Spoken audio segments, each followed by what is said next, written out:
Everybody, welcome to today's video. Real quick, I'm going to go over how I installed my GMRS radio in my truck. I bought this for myself about a week ago. It came in the mail right before Christmas, so my wife grabbed it, wrapped it, and gave it to me for Christmas. So everybody wins. I got the radio I wanted, and she didn't buy me something that I didn't really want and I use anyway just because she got it for me. It's a GMRS. You do have to have an FCC license. It costs $35. It's good for 10 years.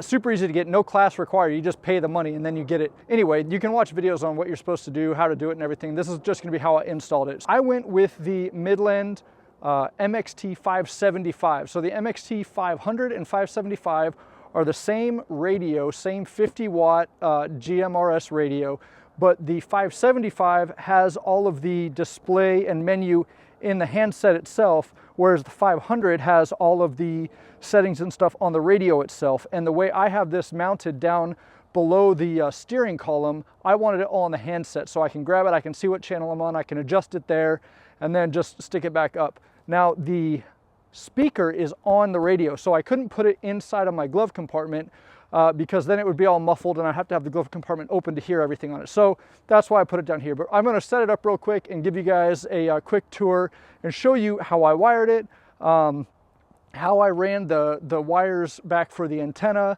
and then how I actually mounted it. Midland makes really great radios. There's a bunch of great companies out there that make radios. I stuck with Midland's because that's what I had for my handheld. That's what a lot of the people I know that do ham radio and stuff recommended for the GMRS. Anyway, there you go. If you have a different one, they all work the same. They all talk to each other. It's just whichever brand you prefer. All right, so I keep my handset in the top glove compartment over there just so it's out of the way. The cord comes down from the windshield down behind the turn signal, but I don't want it there all the time, and I don't really have another better place to put it. I mean, all of this is just trim pieces that it's not really sticky, and the thing's just a sticky thing that the mic goes into. So I couldn't find a better place. I didn't want it down low. I wanted it somewhere where I can grab it when my hands are on the wheel and I'm out wheeling and just having a good time on the trails. I want to be able to grab it real quick if someone's making a radio call. So anyway, I have it up here. I'll show you closer in a minute. And then the antenna wire comes down from here, up in this trim all the way along, and then comes down and it comes out right near the seat belt here. And then I just put the antenna under the seat over here when I'm not using it. And when I need to use it, I pull it from under the seat and then the wire is long enough to go up on the roof. So now I'm running the antenna wire. This is just that rubber gasket that goes around your door. It goes all the way around. And what I'm gonna do is I pulled it in here. I stuck this end through here. I just kind of pulled that plastic out, shoved it through, and then I'm gonna have it come down through here because once I'm done, it's going to be zip tied up and plug in right here. Okay, antenna wire. Antenna sticks out right here. I've got it zip tied, and then it comes across. It comes back in here where that wire is, where the power wire, everything. It's going in through here, and then you can see it right here. That's the antenna wire coming across. So it's underneath the gasket. It goes up here all the way across, and then tucked in here, and then all the way across this gasket up inside there. And then I have it coming down here, and it comes up out right through here. All right, so it's all run the way I want it. It comes out here. I have it tucked down below the seat belt, and then the actual antenna, until I need it, just under there. Doesn't affect the seat at all. And then when I'm ready, I just pull it out of there, stick it up next to the other antenna. So that's it. Let me show you now how I actually installed it and wired it. All right, so you can see here, we have it down here underneath the headlight controls, and it's just mounted. It comes with a bracket, and then it slides into the bracket. I actually have it screwed in now, so it comes with a couple screws, so it's secure in here. Otherwise, you just hit these tabs and the whole thing will come out. So I'm gonna unplug this right now and pull this thing down and show you how I actually wired it. To get to your fuses, you have to pull this thing down. It's a pretty standard thing. Every time I take it down, this one clip up here stays stuck in there. So you have to pull it off and then put it right back where it goes. Not a big deal.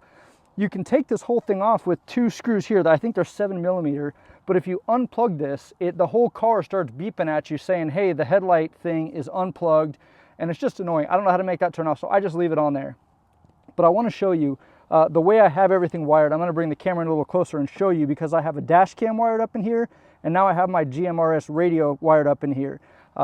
There's plenty of room. There's no cover for the fuse box, so this is totally fine.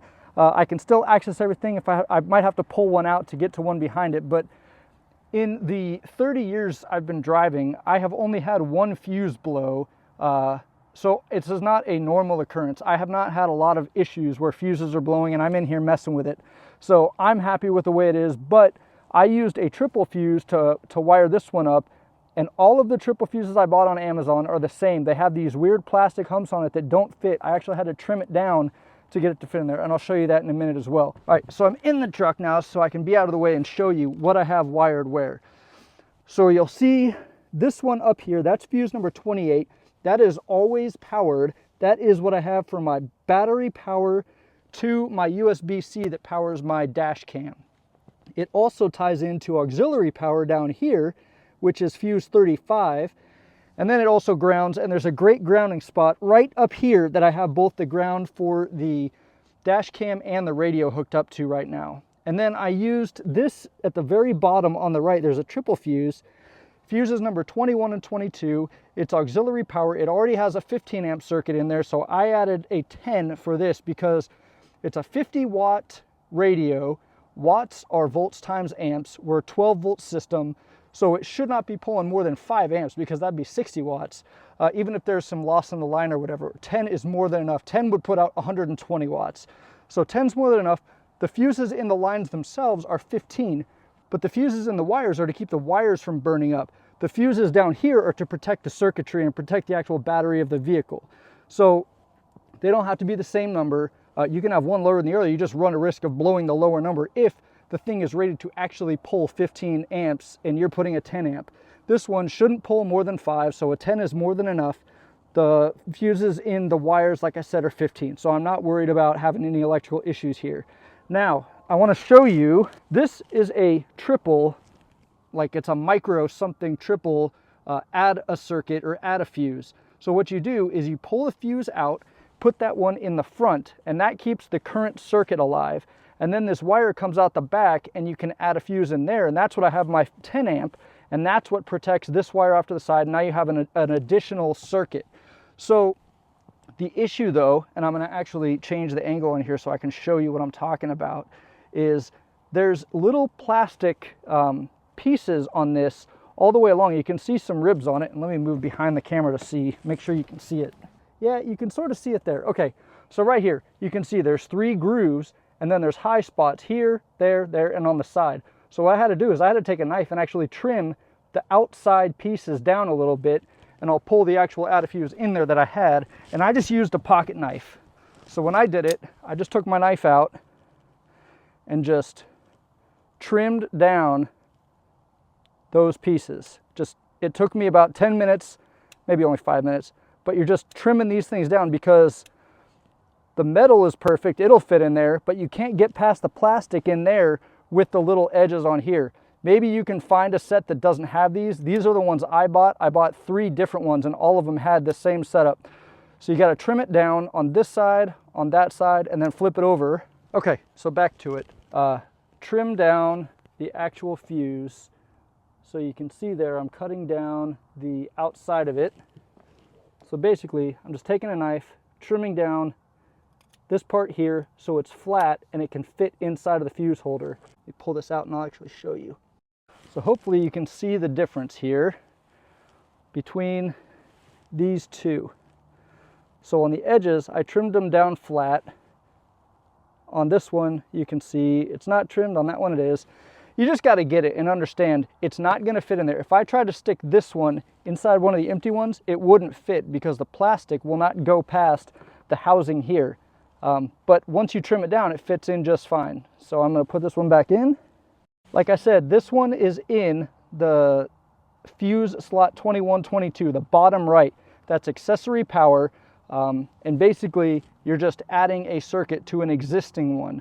All of these in the back are powered the same. The wire going off of them in the back are going to be based on the circuits, but the wires coming in, if you put a fuse on here and you have a big enough wire coming out, you're good to run, like some of these up here, up to 30 amps. So we're only running 15 and 10, so we're definitely in good shape, and this is never going to pull more than 5. So I pull my power from here. I have it grounded up on this grounding post up here. Same place I have my, my grounding spot for my dash cam. And then I've got all the extra wire coiled up here. I didn't want to cut it too short in case I ever want to move the radio.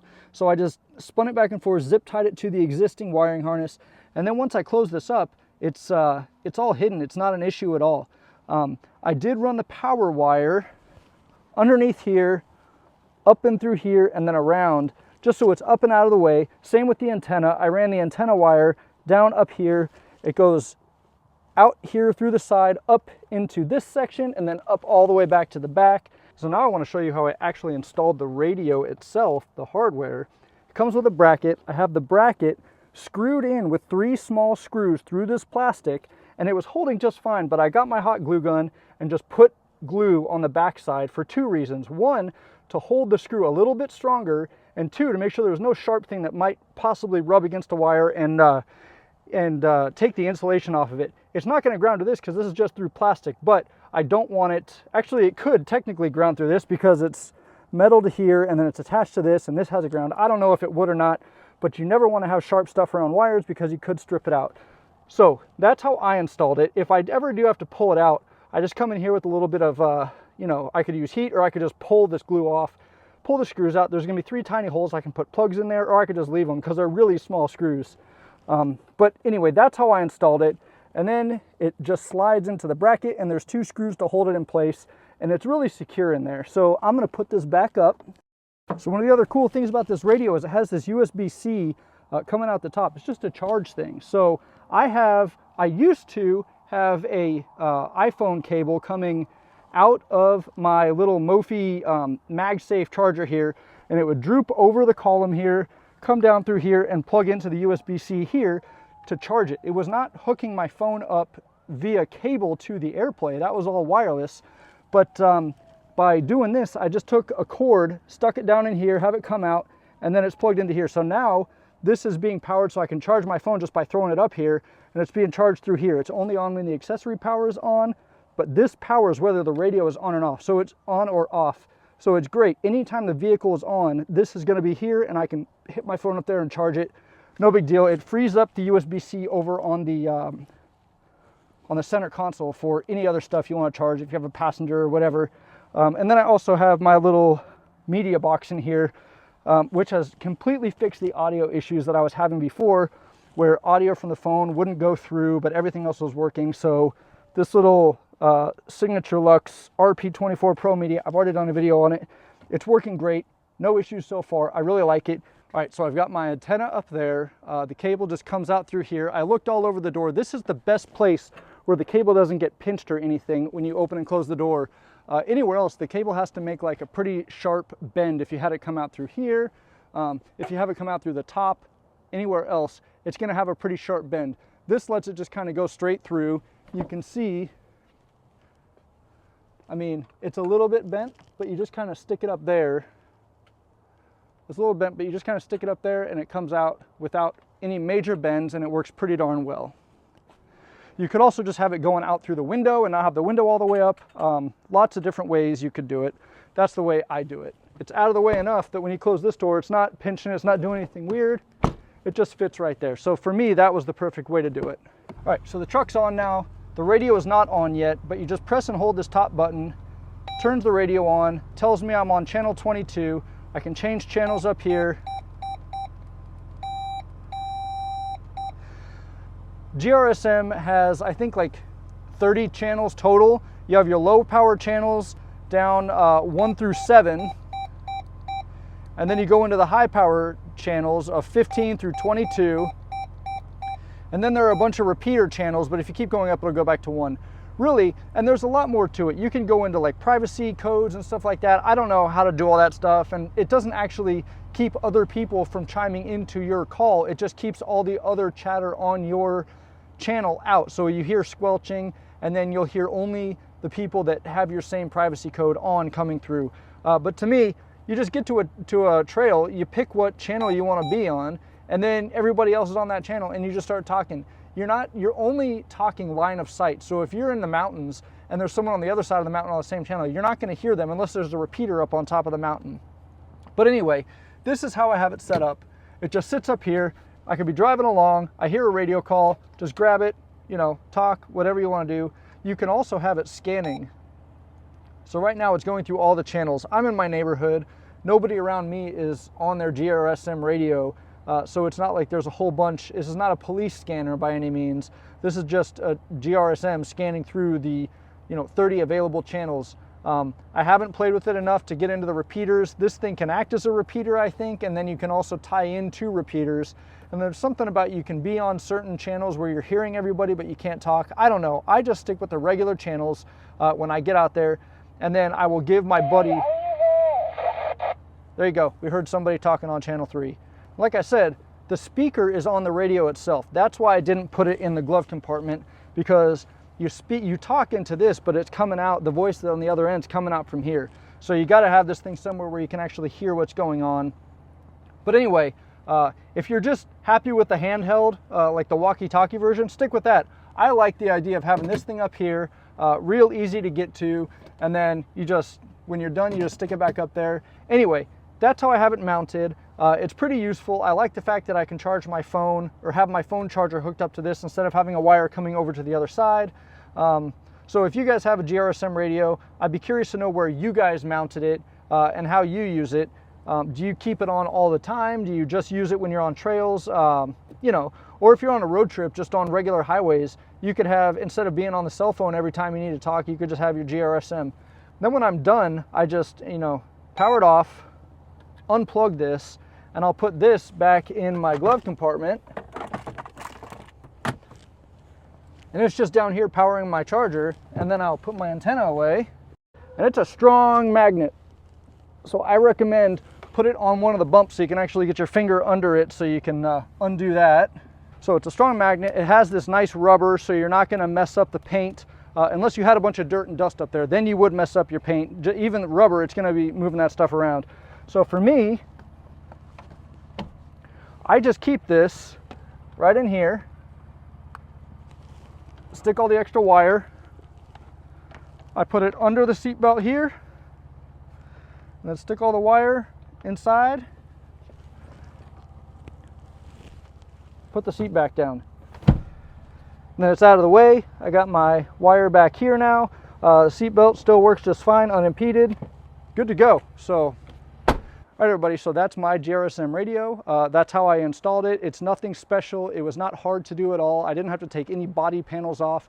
I just ran wires in there, pulled the little rubber grommet down off the doors and tucked the wire up in there. Not hard at all. Didn't have to go through the firewall. Just added a fuse down to fuse number 2122.